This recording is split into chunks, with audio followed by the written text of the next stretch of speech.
bonjour aux auditrices et aux auditeurs. Je suis Judith Gagnon de l'AQDR Québec. Vous savez qu'on est une association de défense des droits des personnes aînées, retraitées ou pré-retraitées, et qu'on s'implique beaucoup dans notre collectivité. On offre différents services de conférences, on rencontre même des gens pour les accompagner au niveau juridique, au niveau social. Mais aujourd'hui, on a voulu faire quelque chose de nouveau. On accueille Monsieur Jean Ciborne, qui est retraité actif, très impliqué dans sa collectivité au niveau de la santé mentale et de la toxicomanie, qui a une formation en service social, en droit puis en psychothérapie, qui est très impliqué et très intéressant. Alors, bonjour Jean. Bonjour. Vous faites quoi, Jean, là, présentement, avec les personnes? Présentement, depuis 2010, je suis consultant à l'organisme communautaire Pêche, qui reçoit des personnes avec des situations de santé mentale et de toxicomanie. Donc, c'est une équipe d'environ une centaine de personnes qui œuvrent autant dans le milieu de la rue que dans le logement, que dans l'hébergement, qui accompagnent les gens. Moi, ma fonction présentement, c'est de rencontrer des personnes qui ont des problèmes de santé mentale, mais qui est aussi assorties de toxicomanie. Donc, ces personnes-là, je les rencontre de façon individuelle pour avoir un peu leur histoire de vie, puis voir un peu comment on peut les aider, soit à cesser de consommer ou soit à diminuer, parce que l'objectif est de pouvoir les rencontrer. Donc, si on rencontrerait juste ceux qui veulent arrêter, on en rencontrerait une bonne partie, mais ceux qui veulent pas nécessairement arrêter, mais qui veulent diminuer parce que ça nuit à leur vie, à ce moment-là, on les rencontre quand même pour pouvoir faire un bout de chemin avec eux. OK. Est-ce que ces gens-là, ils résident à Pêche? Comment vous faites pour faire un lien avec eux autres? C'est que ces personnes-là, il y en a qui sont résidents à Pêche, parce que Pêche a des logements aussi, qui gèrent, et puis ces gens-là ont des suivis. Entre autres, un suivi d'intensité variable qui est fait par des intervenantes, des intervenants de Pêche. On a aussi des références qui viennent du service de crise et post-crise de Pêche, qui œuvrent avec les policiers de Québec. Quand il y a une crise dans un logement, les policiers s'y rendent. Puis quand il y a une situation de santé mentale et toxicomanie, ils appellent l'intervenante ou l'intervenant de crise qui va aller sur place. S'il y a de la toxico, quand la personne s'est rétablie, qu'elle a été en hébergement ou à l'hôpital, souvent, ils vont me les référer en toxico pour que je les rencontre. On a aussi des intervenants qui sont dans un programme là porte-clés qui aident les gens à se maintenir en logement. Oh mon Dieu! Qui sont là, qui est super intéressant. Ouais. Puis effectivement, à Pêche, il y a 2 hébergements là qui sont la maison Saint-Luc, pas loin de la Tulipe, dans ces coins-là. Et puis il y a le camp de base qui est au Sœurs de Charité, où on a une trentaine au Sœurs de Charité, c'est des hommes, on a une trentaine de gars qui sont là de 6 mois à 1 an dans un processus de réinsertion. Donc, on souhaite que la consommation soit arrêtée ou diminuée, qu'il ait été capable de se trouver un logement, et aussi de développer des loisirs. Parce qu'on s'est rendu compte que les personnes qui ont un problème de santé mentale depuis longtemps, qui ont une médication, puis que parfois souvent, parfois peu souvent, la toxicomanie est présente. Souvent, c'est des gens qui ne font plus de loisirs ou de sport. Fait que Pêche a décidé d'embaucher un intervenant qui s'occupe d'accompagner les gens vers des loisirs et vers des sports. Et puis, on a aussi des ateliers d'art qui se font sur Charest à Pêche. Donc, on se dit que si on change l'habitude de vie, que les gens se souviennent quand ils étaient jeunes, qu'ils jouaient au ballon, qu'ils patinaient, qu'ils faisaient du vélo, ou qu'ils jouaient aux cartes, qu'ils jouaient aux échecs, ou qu'ils allaient au théâtre, même dans leur âge adulte. On pense que la réussite au niveau de la réinsertion, je pense que il faut aller vers cette optique-là. Là. OK. Je voulais savoir, est-ce que vous les suivez longtemps, puis est-ce que c'est particulièrement des hommes ou des femmes, ou c'est mélangé? C'est mélangé. Hommes et femmes, on pourrait dire que ça parle des gens qui partent de 18 ans en montant. Donc, ça peut aller jusqu'à 60, 70 ans, tout dépendant des besoins. Donc, effectivement, on a aussi des personnes là, dans la cinquantaine, puis dans le début de la soixantaine. Le gros de la population, c'est beaucoup 40-50, si je peux me permettre, là. Autant hommes et femmes qui vivent des situations difficiles. Puis des fois, c'est des situations où ils ont perdu leur logement aussi. Oh mon Dieu. Donc, ils ont des revenus très faibles, les revenus souvent d'aide sociale. Et puis, on sait qu'aujourd'hui, avec le coût des loyers, c'est difficile de se trouver un logement. En même temps, il y a un piège pour ces gens-là, parce que là, qu'est-ce qui est pas cher présentement, c'est des chambres, hein? Et puis des maisons de chambre, veut pas, même s'ils sont bien tenus, c'est souvent qu'on va retrouver des gens qui ont aussi des situations très difficiles. Et ça peut être un risque de rechute pour des gens, puis ça peut être un risque de grand malaise dans leur vie. Est-ce que c'est toujours des gens à faible revenu que vous suivez ou vous envoyez qui ont des revenus convenables? Oui, je dirais que c'est une minorité des personnes que j'ai en suivi qui ont des revenus convenables, là, qui travaillent, mais qui ont eu des glissades, si on pourrait dire, là, des rechutes, puis qui viennent consulter. On en a, mais la majorité, c'est des gens qui ont des faibles revenus parce que il y en a pour la plupart des gens qui ont été quand le centre en santé mentale ont sorti les gens qui étaient internés là. Donc, il y a eu une grande partie de la population qui avait des situations de santé mentale assez importantes. Donc, le revenu était très faible. Puis, la manière de s'organiser aussi était très difficile. Donc, les organismes communautaires comme Pêche sont attablés pour donner un coup de main à ces gens-là. Mais on se rend compte que il y a des personnes, je pense, moi, qu'il y a des personnes, une minorité des gens en santé mentale qui auraient peut-être dû rester internés, ça c'est le grand mot, mais dans des conditions plus chaleureuses. Je pense qu'il y a des gens qui ont leur capacité à se maintenir hors dans leur chambre ou dans leur logement qui est très difficile. Par contre, la majorité, je dirais, sont capables à l'externe de faire un bout. Puis nous, pour les aider, ce qui nous manque, c'est souvent le nombre d'intervenants. Le nombre d'intervenants, puis souvent, parfois, la difficulté des référés ou quand ils vont à l'urgence, et tout ça, il faut les accompagner parce que même les gens qui soignent, quand tu es rentré là, ils te soignent bien, mais souvent, la méconnaissance de ces personnes-là peut faire peur. On peut être mal à l'aise avec ça. Fait qu'à Pêche, on a eu aussi un service, mais qui peut pas voir tout le monde. On a des psychiatres qui sont à Pêche, qui sont permanents à Pêche, et puis qui travaillent beaucoup avec les traumas des personnes, parce qu'on se rend compte avec les années, que ça soit en toxico, en santé mentale, si on n'aborde pas le thème du trauma, c'est que les situations se répètent. OK, mais là, vous m'en dites beaucoup, là. Oui. C'est même très important. Mais moi, je vais vous aborder quelque chose qui m'a toujours interpellée. La désinstitutionnalisation, on en a parlé longtemps, ça s'est fait. Puis, je doute que ça soit une mauvaise chose. Ça a été une bonne chose pour la majorité. Oui. Mais je doute aussi qu'il y a des gens qui sont perdus, puis ils n'ont plus de filet social, puis eux autres, ça doit être terrible. Est-ce que j'ai raison? Oui.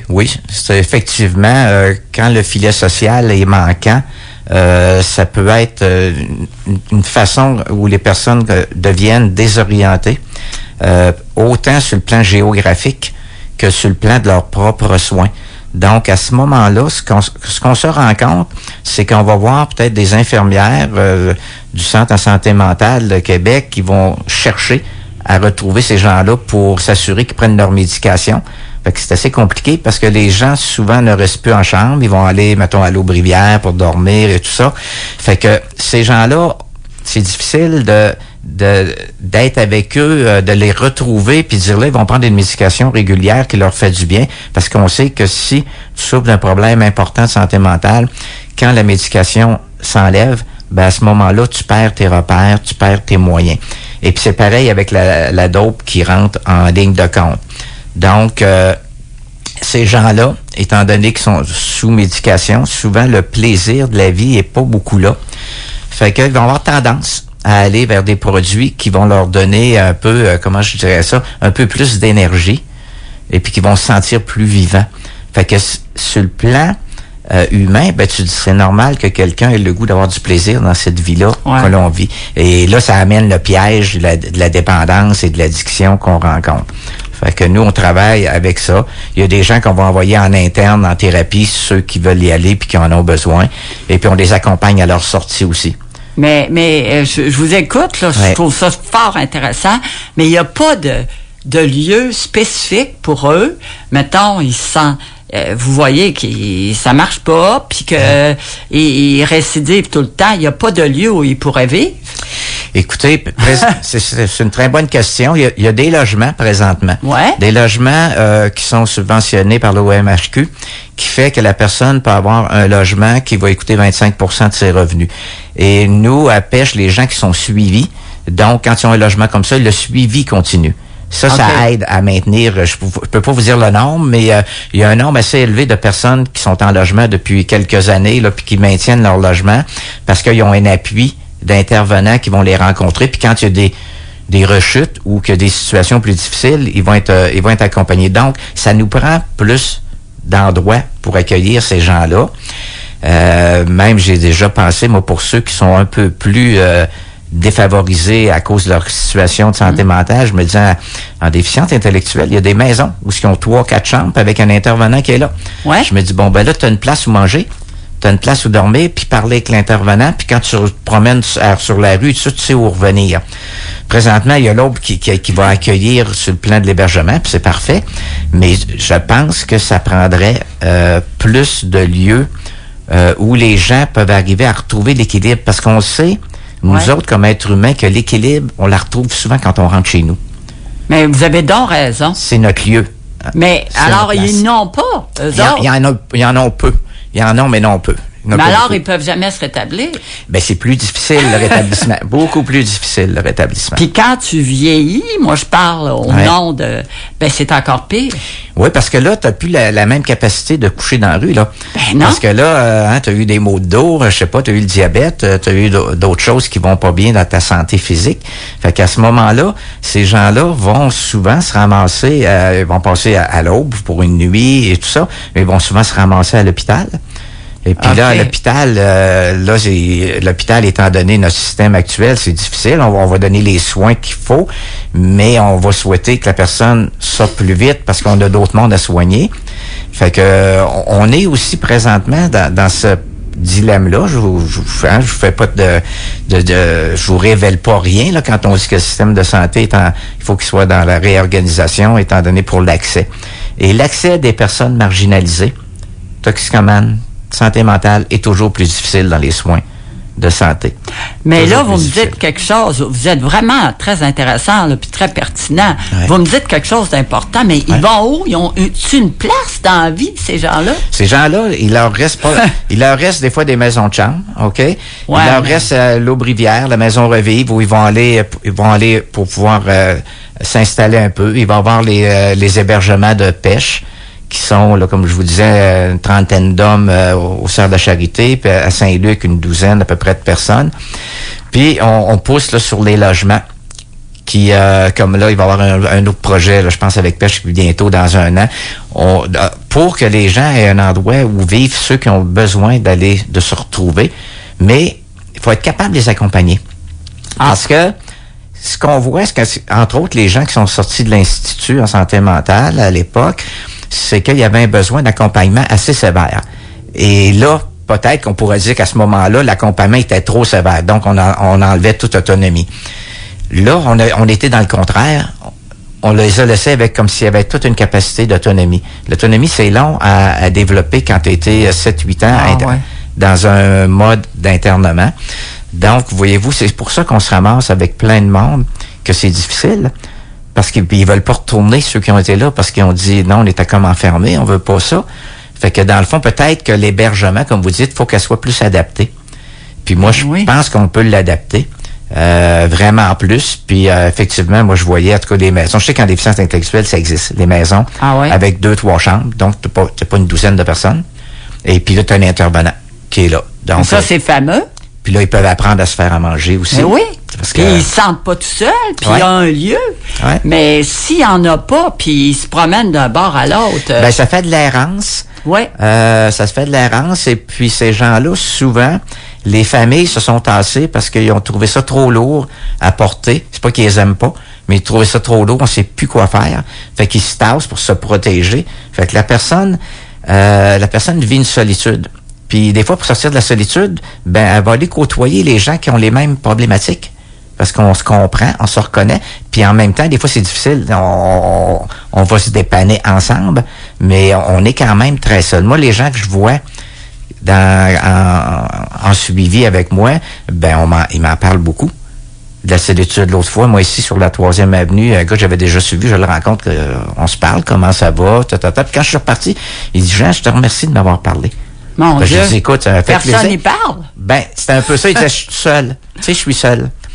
Fait que c'est un thème hyper important. La solitude? La solitude. Être seul, c'est une chose, mais la solitude, c'est une autre paire de manches. C'est que là, tu n'es pas capable, dans le fond, on sait que dans notre vie, il faut être capable de s'accompagner nous autres mêmes. Ouais. Mais souvent, les personnes qui ont des grosses difficultés au niveau de leur santé, la difficulté de s'accompagner eux-mêmes, on leur dit, go, allez-y, vous allez être capable, mais c'est pas tout à fait vrai. Puis les organismes font leur possible. Tu sais, l'Aubrivière sont pleins, font leur possible. La Maison Revive, la même affaire, puis d'autres formes d'hébergement. Fait que, écoutez, puis on a aussi la clinique Spot qui les aide aussi un peu. Hein? Il y a des pères aidants à Spot. Je supervise là aussi. Et puis là, ils vont dans 5 ou 6 ressources communautaires où les gens peuvent aller chercher des soins physiques, des soins de santé, besoin de médication, des dents, dentistes et tout ça. Ça a été une autre façon de faire un peu différent du système de santé qu'on a actuel.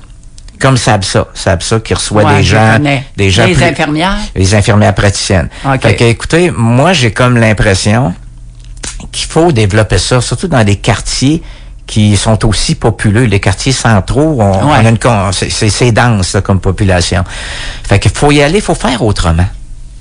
C'est ça un peu. Je comprends, mais est-ce que vous revendiquez ça? Est-ce qu'il y a un groupe qui revendique d'avoir des lieux spécifiques pour ces gens-là, pour qu'il y ait un sentiment d'appartenance, qu'ils soient mieux accompagnés? Ben, écoutez, est-ce que vous revendiquez ça? Écoutez, il y a déjà eu dans le sous-sol de l'église. Là. Oui, de l'église. Et puis que là, c'était les personnes. Oui, c'est ça. Puis les personnes les plus désaffiliées étaient là. Et puis c'est vrai que c'était pas toujours facile, mais ces gens-là, ça leur donnait un lieu d'appartenance pour se rencontrer. Puis les temps qui passaient là, ils n'étaient pas en train de brasser partout en ville.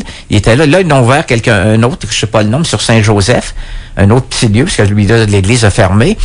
Mais c'est parce que on se dit, écoute, c'est des humains. Ça peut être mon frère, ça peut être ma sœur, ça peut être mon père. Puis ceux qui pensent qu'ils sont au-dessus de ça, présentement dans notre société, on le voit avec la pandémie, avec la situation économique actuelle, le prix des logements, c'est facile même pour des gens qui ont un bon salaire de tomber. Ouais. Parce que c'est pas long, là. Les taux d'intérêt ont augmenté. Même pour les gens qu'on dit classe moyenne et tout ça, eux autres aussi, la fragilité de la santé mentale peut être là. La violence, vous avez raison. La violence entre couples parce que l'argent n'est plus là, puis on est en dette, fait que la colère monte. Fait qu'on est là-dedans beaucoup. Puis ce que je voudrais vous rajouter, c'est que les personnes, moi, que je vois, que je côtoie, je pense qu'ils ont une plus grande sensibilité que bien du monde. Ça doit. Parce qu'à tous les jours, ils sont pris avec ça. Mais ça doit. Mais est-ce qu'on leur demande, on les questionne-tu pour voir qu'est-ce qu'ils voudraient? Ben écoutez, c'est sûr que ça se fait par les intervenants qui les rencontrent, qui les accompagnent. Est-ce qu'on amène ça à quelque part? Ben les directions de boîtes communautaires essayent de revenir vers ceux qui donnent des fonds. Ouais. Donc le CIUS, entre autres, et tout ça. Et puis ça se fait, mais écoutez, c'est des grosses boîtes, hein? Comme le CIUS, là. Le CIUS, moi, j'ai comparé ça, je disais, c'est un paquebot qui est hyper bien équipé. Mais pour virer de bord, un paquebot, c'est long. Fait que c'est ce qu'on rencontre souvent, c'est que le temps qu'on va mettre, tandis qu'un organisme communautaire, je trouve qu'ils sont un peu comme un voilier. Le vent tourne, tu tournes ta voile, puis ça vire. Et c'est ça, faire autrement. C'est dire, faut faire attention parce qu'on a beaucoup, depuis, moi, je dirais une vingtaine d'années, bureaucratisé les services. Et ça alourdit les gens, ça alourdit même le service que les soignants veulent donner, parce qu'il faut qu'ils remplissent plein de papiers. On l'a vu avec la DPJ, on l'a vu ailleurs. Fait que moi, je pense qu'il faut redescendre un peu. Je pense que les écrits sont importants, les notes d'évolution, mais à un moment donné, faut donner plus de temps à donner le service qu'à écrire. Et souvent, ils sont là-dedans, puis ils sont pris là-dedans. Les médecins et les infirmières sont pris là-dedans. Là. Faut vraiment que tout soit noté, puis la crainte d'avoir une poursuite. Hein, la crainte de se faire taper sa main. Je comprends. Fait que là, tu as moins de temps de voir du monde. T'écris. Puis c'est vrai que l'écriture, c'est super. Ça va être super bien. Mais là, tu vois moins de monde parce qu'on t'exige Dans le fond, je dirais qu'on est dans une société que c'est la technocratie qui a pris le contrôle, moi je pense.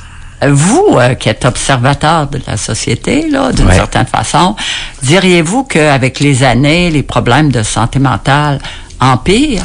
Oui, présentement, c'est empiré. C'est sûr que, je veux pas être redondant là-dessus, mais écoutez, avec la COVID, moi, les gens que j'avais en suivi, là, les premiers temps qu'on pouvait pas se voir pour se rencontrer, je faisais du suivi téléphonique.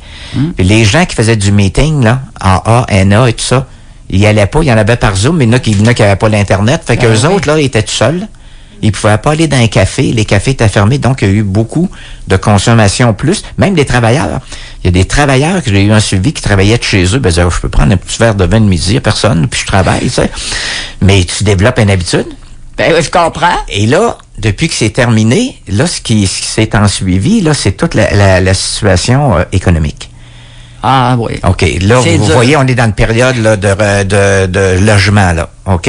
Et puis, moi, je vous dis, là, quand on regarde comme il faut avoir un logement décent, que ce soit un 3,5, 4,5, c'est pour ça que les gens s'en vont vers les chambres. Même les chambres, c'est rendu cher, là. J'ai pas le prix total, mais c'est pas en bas de 450$ une chambre, là, par mois, là. Juste une chambre? Juste une chambre, là. Ah, oui, puis tu vas avoir des fois accès à une cuisine commune, mais en tout cas, les logements sont difficilement abordables. Donc, les gens se maintiennent dans un niveau de pauvreté. Puis quand tu as de la pauvreté, il va y avoir de la délinquance. Il va y avoir de la consommation parce que tu n'es pas heureux, là. Tu n'es pas bien.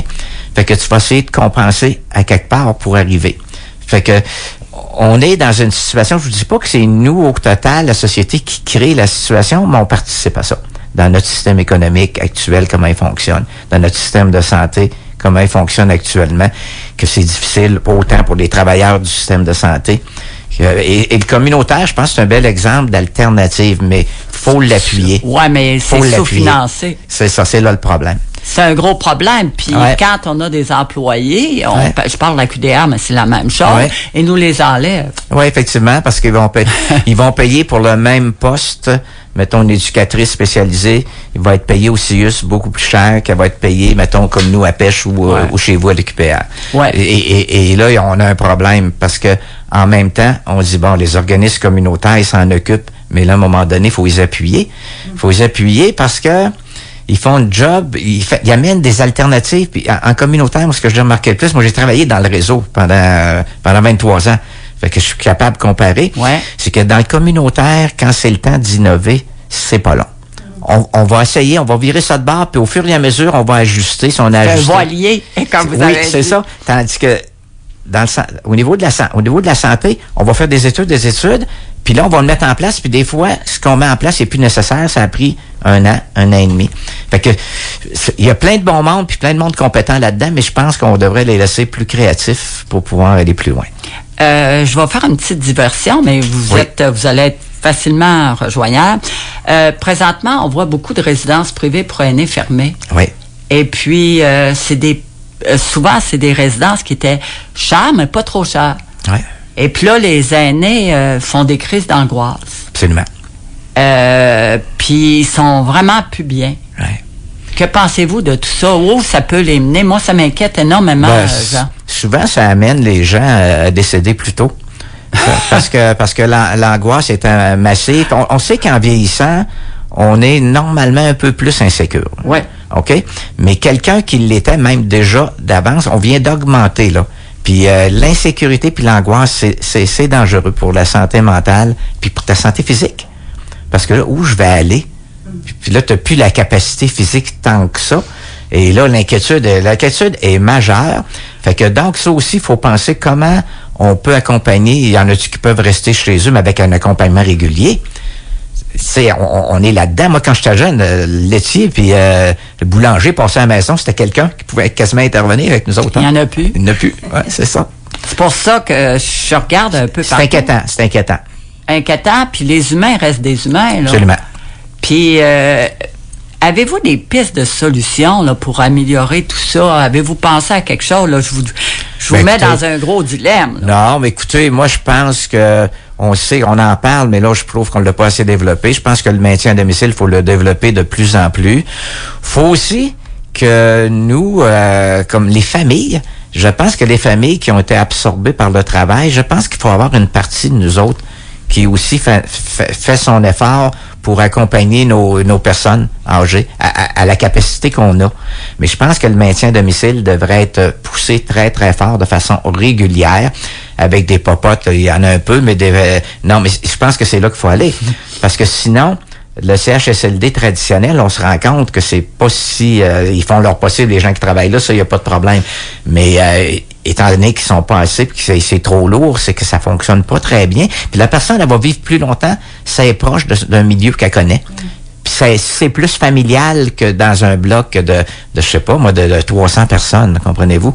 Moi, je vois qu'il faut qu'ils poussent beaucoup sur une forme de maintien à domicile qui peut être adaptée.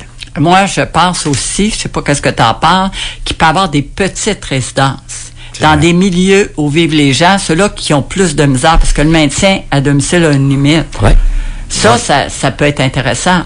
Ben, un peu comme je vous disais tantôt, avoir des maisons, des familiales qui ont 2-3 chambres, puis qu'il y a quelqu'un qui est à la maison, et puis qui accompagne ces gens-là, puis avoir un service de connexion avec une infirmière ou ergothérapeute qui va pour donner les soins qui a besoin d'être donnés, hein, comprenez-vous? Ah, j'ai compris. Ben oui, hein? Je pense que oui. Mais écoutez, c'est très intéressant ce que vous dites. Je pense qu'on va peut-être revenir ensemble, là, parce que j'ai pas été dans tous les domaines que je voulais vous questionner. Parce que c'est important de voir venir les choses, puis surtout d'avoir une bonne vision. Absolument. Merci beaucoup. Un plaisir. Au revoir.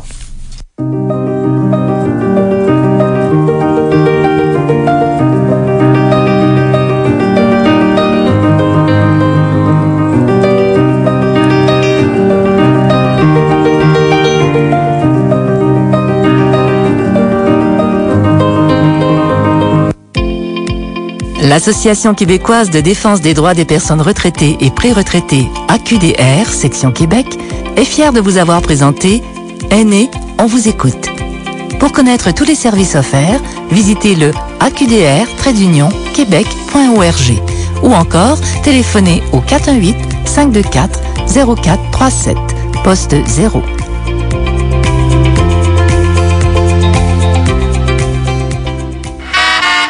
Participez aux événements VIP du Radioton de CKRL, des expériences radiophoniques uniques où vous êtes conviés à être le témoin privilégié de prestations d'artistes, dégustations et émissions en direct. Le projet Melody Spears, Staïeul, Requiem pour Momento avec Pierre Harel, Vilain Pingouin, nos émissions gourmandes et plusieurs autres. Réservez maintenant sur ckrl.qc.ca. Faites vite, les places sont limitées. Le Radioton vous est présenté par les partenaires majeurs suivants. La Boîte à Pain, la Korigane, le Bal du Lézard, Audiolite, les cinémas Le Clap et l'Hôtel Château-Laurier. Audiolite. Amplificateur pour casque d'écoute, amplificateur de puissance, lecteur CD, table tournante, enceinte multiple d'extérieur ou Wi-Fi Bluetooth, système compact cinéma maison. Audiolite, 50 ans de tradition et d'innovation. Toujours spécialiste en son et image. Audiolite.qc.ca. Ici Denis Lelièvre. Depuis 50 ans, CKRL a toujours accordé une place de choix au jazz. Dès les premières heures et pour presque 10 ans, Jean-Pascal Souc et moi avons formé un duo entièrement consacré à la note bleue. Jeudi le 13 avril, de midi à 14h. Jean-Pascal Souc se joint à moi pour recréer cette atmosphère passionnée et bon enfant. Allô? Ici Paul André. Et Lou-Adrienne Cassidy. Ça nous fait plaisir d'être porte-parole du Radioton cette année pour le 50e anniversaire de cette extraordinaire, unique, essentielle, fantastique radio qu'est CKRL. Donc on se voit entre les 28 et 30 avril prochains. À bientôt. Ciao. Es para ti este cantar, tu forastero que sin hablar me sonreíste el día aquel que me vi delante del juez. CKRL 89.1